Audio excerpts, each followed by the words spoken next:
Hello दोस्तों, ये है जय एजुकेशन यूट्यूब चैनल।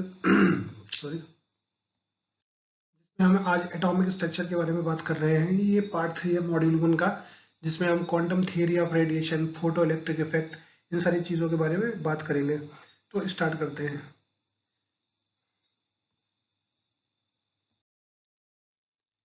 आज का जो एजेंडा है कि हम क्या पढ़ाने वाले हैं इस लेक्चर यूट्यूब सीरीज में। तो पहला जो वो होगा, वो टॉपिक होगा, वो है क्वांटम थियरी ऑफ रेडिएशन।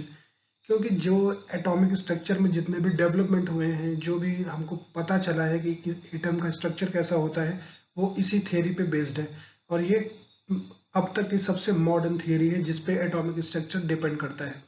उसके बाद आता है कि फोटो इलेक्ट्रिक इफेक्ट, जो कि एटॉमिक स्ट्रक्चर से कोरिलेट करता है, इसलिए हमें फोटो इलेक्ट्रिक इफेक्ट पढ़ना बहुत जरूरी है। और इसके जो डेवलपर थे, उसके जो जो इसकी एक्सप्लेनेशन थी, जो जिन्होंने दिया था, उनका नाम था अल्बर्ट आइंस्टाइन। तो ये बहुत इंपॉर्टेंट कॉन्सेप्ट है। उसके बाद application of photo electric effect, Compton effect भी हम पढ़ा सकते हैं आज। तो स्टार्ट करते हैं। क्वांटम थ्योरी जैसे हमने पढ़ा था, इलेक्ट्रोमैग्नेटिक रेडिएशन होती है। जैसे मान लीजिए वो इस तरह से प्रोपेगेट कर रही है, तो उसके दो कंपोनेंट होते हैं। एक तो मैग्नेटिक कंपोनेंट होता है, एक इलेक्ट्रिक कंपोनेंट होता है। तो मैग्नेटिक कंपोनेंट, इलेक्ट्रिक कंपोनेंट और प्रोपगेशन ऑफ रेडिएशन की जो डायरेक्शन होती है, वो सभी में डिफरेंस कितना होता है। ये मान लीजिए मैग्नेटिक कंपोनेंट का वो है इस प्लेन पे, ये इस पे इलेक्ट्रिक कंपोनेंट का है। तो इन दोनों के बीच जो एंगल होगा वो 90 डिग्री होगा। ये एंगल जो होगा, मतलब जितने भी एंगल होंगे वो क्या होंगे, 90 डिग्री। अब दिक्कत कहाँ आती है, जैसे मान लीजिए कोई एटम है या मॉलिक्यूल है, वो एनर्जी जब एब्जॉर्ब करता है, तो जब हम वेव थ्योरी में पढ़ते थे तो उसमें ये आता था कि अगर हम किसी चीज पे सनलाइट पड़ रही है तो वो कंटिन्यूस पड़ रही है, हमको लगता है कि वो कंटिन्यूस पड़ रही है। लेकिन ऐसा नहीं होता। क्वांटम थ्योरी में ये बताया गया कि किसी चीज पे जो लाइट पड़ती है वो स्मॉल पैकेट्स ऑफ एनर्जी, ये छोटे छोटे पैकेट्स होते हैं एनर्जी के, जिनको आप बोल सकते हैं क्वांटम, या हम उनको फोटोन बोलते हैं, फोटॉन्स। अब ये जो छोटे छोटे पैकेट होते हैं एनर्जी के, इनको या तो हम क्वांटम बोलेंगे या तो फोटोन बोलेंगे। इन पैकेट से एनर्जी ट्रांसफर होती है रेडियंट एनर्जी से, से। और ये पैकेट, जैसा कि हमने बताया, क्वांटा या फोटॉन्स। क्वांटा प्लूरल टर्म होता है, क्वांटम सिंगुलर होता है। ये प्लूरल टर्म है और क्वांटम सिंगुलर होता है। अब जो फोटोन की एनर्जी होती है, हम उसको इस तरह से डिनोट करते हैं, E is equal to H nu. एच जो होता है वो प्लैंक कांस्टेंट होता है, और न्यू फ्रीक्वेंसी होती है रेडिएशन की। फ्रीक्वेंसी के बारे में हमने लास्ट टाइम पे पढ़ा था कि एक पर्टिकुलर पॉइंट से पर सेकंड कितने वेव्स गुजरते हैं, वो फ्रीक्वेंसी होती है। जितनी ज्यादा वेव्स गुजरेंगे किसी पर्टिकुलर पॉइंट से पर सेकंड में, उतनी ज्यादा उसकी फ्रीक्वेंसी होगी। तो आगे चलते हैं। ये प्लैंक कांस्टेंट की वैल्यू है 6.62 इंटू 10⁻⁻13 जूल सेकेंड।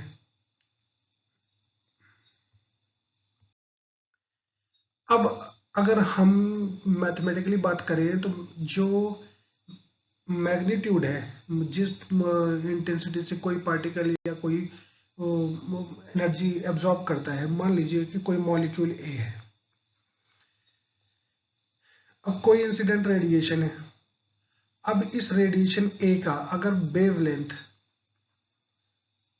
जिसे कि हम लैम्डा से रिप्रेजेंट करते हैं, ज्यादा है, तो उसकी फ्रीक्वेंसी क्या होगी, कम होगी। तो फ्रीक्वेंसी और वेवलेंथ हम कह सकते हैं कि इनवर्सली प्रोपोर्शनल होते हैं। मतलब अगर वेवलेंथ किसी वेव रेडिएशन का बढ़ेगा तो उसकी फ्रीक्वेंसी घटने लगेगी, अगर फ्रीक्वेंसी को हम बढ़ाएंगे तो वेवलेंथ घटने लगेगी। तो ये इनवर्सली प्रोपोर्शनल होते हैं। कोई भी रेडिएशन जिसकी फ्रीक्वेंसी बहुत ज्यादा है, उसका वेवलेंथ कम होगा। और कोई भी रेडिएशन जिसकी वेवलेंथ ज्यादा है, तो उसकी फ्रीक्वेंसी कम होगी, मतलब वो कम एनर्जेटिक होगी। तो एनर्जी, जैसा कि हमने ये वाला टर्म भी आप देखिए, E is equal to H nu, हमने लास्ट पे स्लाइड में भी पढ़ा था। तो यहाँ से, तो अगर ये कांस्टेंट है तो हम हटा दें तो ये वाला साइन आ जाएगा, ये वाला। तो E is directly proportional to the nu. तो हम ये कह सकते हैं कि फ्रीक्वेंसी जो होती है एनर्जी के डायरेक्टली प्रोपोर्शनल होती है। Further E is inversely proportional to the lambda. तो अगर हम लैम्डा को बढ़ाते हैं, वेवलेंथ को बढ़ाते हैं, तो एनर्जी घटती जाएगी फोटोन की, और अगर लैम्डा को घटाते जाते हैं तो फोटोन की एनर्जी क्या होगी, बढ़ती जाएगी। चलिए यहाँ पे देखते हैं। तो जैसा कि यहाँ बताया गया था कि अगर किसी फोटोन की जो है एनर्जी, उसको हम इस इक्वेशन से कैलकुलेट करते हैं। एक चीज और आपको पता होगी, c is the velocity of light which is given by lambda new. मतलब कि अगर किसी भी लाइट की वेलोसिटी, जितनी भी इलेक्ट्रोमैग्नेटिक रेडिएशंस होती है वो सेम वेलोसिटी से ट्रेवल करती हैं स्पेस में, तो सबकी वेलोसिटी लाइट के बराबर होती है, और ये किसके बराबर होता है, लैम्डा न्यू के बराबर होता है। अब चूंकि ये कैसे हो सकता है, c is directly proportional to lambda nu. दोनों को बढ़ाइए, दोनों को घटाइए, ये भी वेरी करेगा। तो आगे चलते, इसमें तो कोई कांस्टेंट ही नहीं है, तो हम ये प्रोपोर्शनलिटी कुछ वाला साइन नहीं ला सकते। तो ये अब इस इक्वेशन से अगर हम न्यू की वैल्यू निकालें तो ये आ जाती है, ये हमको मिल जाता है c अपॉन लैम्डा। अब ये न्यू की वैल्यू c अपॉन लैम्डा को अगर हम इस न्यू की जगह रखें तो हमको इक्वेशन मिलती है E is equal to H C upon lambda. तो एक ये भी टर्म हो गया एनर्जी कैलकुलेट करने के लिए किसी फोटोन का। तो इलेक्ट्रोमैग्नेटिक रेडिएशन के जैसे हमने प्रीवियस लेक्चर में बताया था कि कुछ टर्म मुझे चाहिए होते हैं, जैसे wavelength lambda, frequency new, wave number new bar and speed. ये चार प्रॉपर्टीज है जिससे हम किसी इलेक्ट्रोमैग्नेटिक रेडिएशन को डिस्क्राइब करते हैं। तो वो किस तरह से इंटर रिलेटेड है ये आप देख सकते हैं। अगर आपको वेवलेंथ पता है तो आप वेव नंबर भी कैलकुलेट कर सकते हैं। आगे चलते हैं। दूसरी चीज, कोई भी रेडिएशन जिसमें कोई भी रेडिएशन है जिसमें एनर्जेटिक एच बी मतलब फोटोन है, फोटोन की एनर्जी एच न्यू होती है। अब कोई भी रेडिएशन अगर किसी मॉलिक्यूल या एटम को एनर्जी ट्रांसफर करता है तो यह एच न्यू करेगा, पहली चीज। दूसरी सेकंड चीज है कि या तो इसका whole number multiple 2h nu, 3h nu, 4h nu, इस तरह मतलब एक होल मल्टीपल नंबर में करेगा। कभी इस तरह से नहीं करेगा 1.3h न्यू, 2.5h न्यू, मतलब वो फ्रैक्शन में नहीं करता कि 1/3h न्यू, 2/3h न्यू, इस तरह से वो कभी नहीं करेगा। एक होल नंबर में एनर्जी ट्रांसफर होगी, क्योंकि जो है एनर्जी का स्मॉलेस्ट यूनिट अगर हम कहें तो ये फोटोन ही हो जाता है, तो इसको हम डिवाइड नहीं कर सकते, तो इसको हम होल ही इसकी एनर्जी ऐसी लिखते हैं। ठीक है, तो आगे चलते हैं। अब आता है जो हमारा टॉपिक है वो है फोटो इलेक्ट्रिक इफेक्ट। तो फोटो इलेक्ट्रिक इफेक्ट होता क्या है? ये अपरेटस आप लोग देख रहे हैं, इस अपरेटस में क्या है, यहाँ पे एक बैटरी है, इस बैटरी से हम करंट सप्लाई करते हैं, और ये बैटरी यहाँ पे जाके इस कैथोड से जुड़ी हुई है,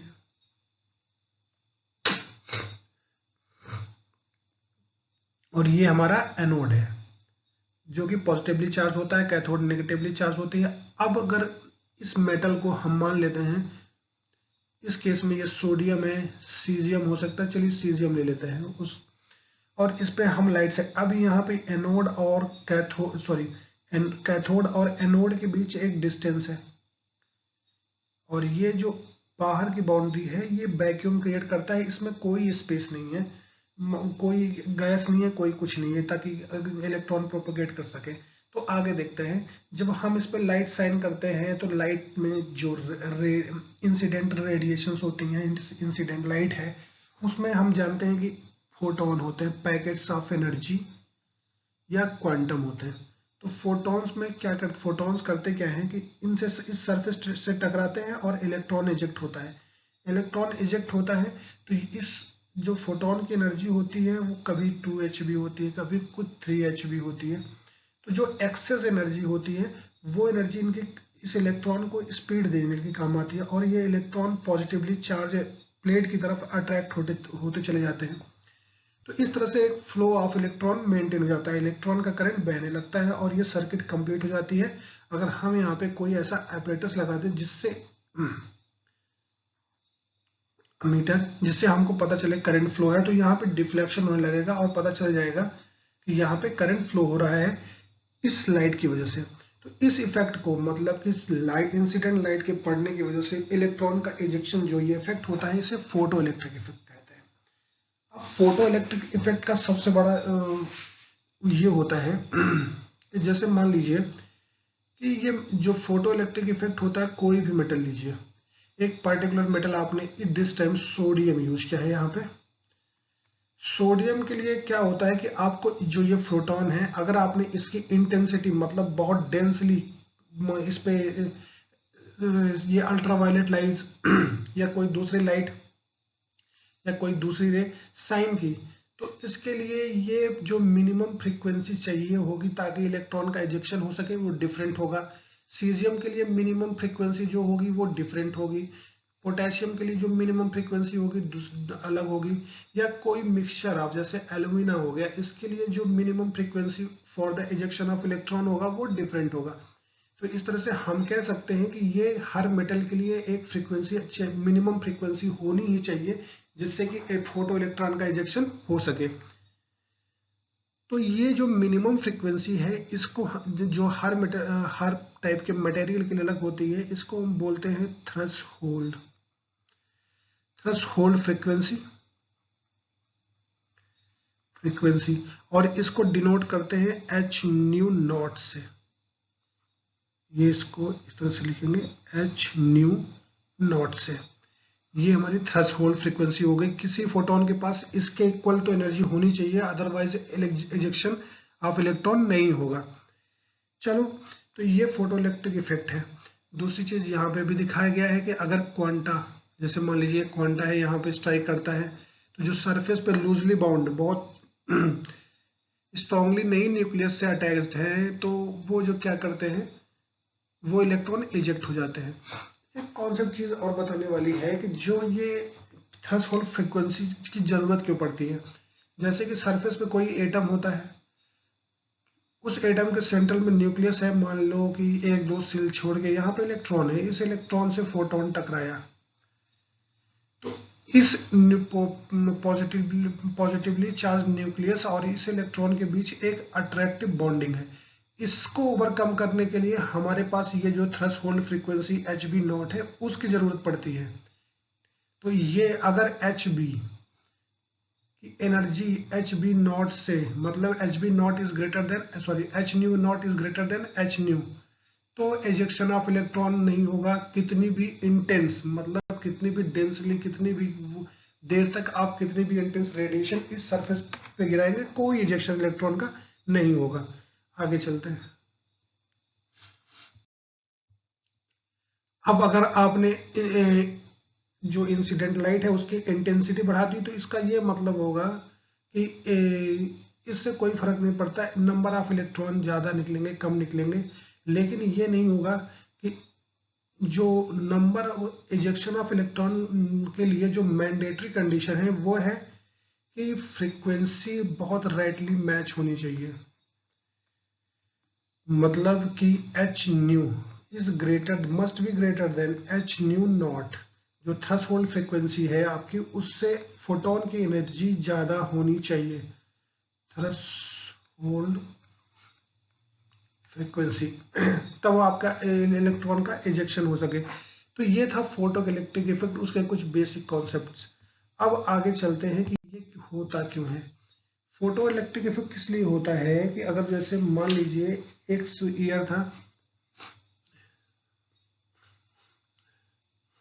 ईयर था 1905। आइंस्टाइन का नाम सब लोग जानते होंगे।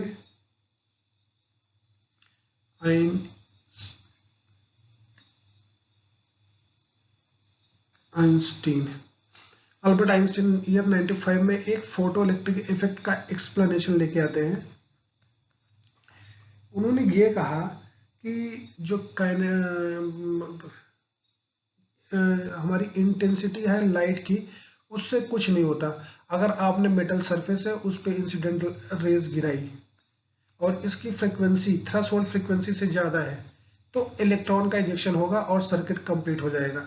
लेकिन अगर इसकी इंटेंसिटी आप बढ़ा देते हैं इसी फ्रीक्वेंसी पे तो नंबर ऑफ इलेक्ट्रॉन ज़्यादा निकलने लगेंगे, इससे ज़्यादा। और दूसरी चीज़, लेकिन जो ये इजेक्टेड इलेक्ट्रॉन है, जो इलेक्ट्रॉन यहाँ से इस सरफेस पे कैथोड से नेगेटिव प्लेट से निकल रहे हैं, इनकी स्पीड पे कोई डिफरेंस नहीं आएगा इंटेंसिटी बढ़ाने या घटाने से।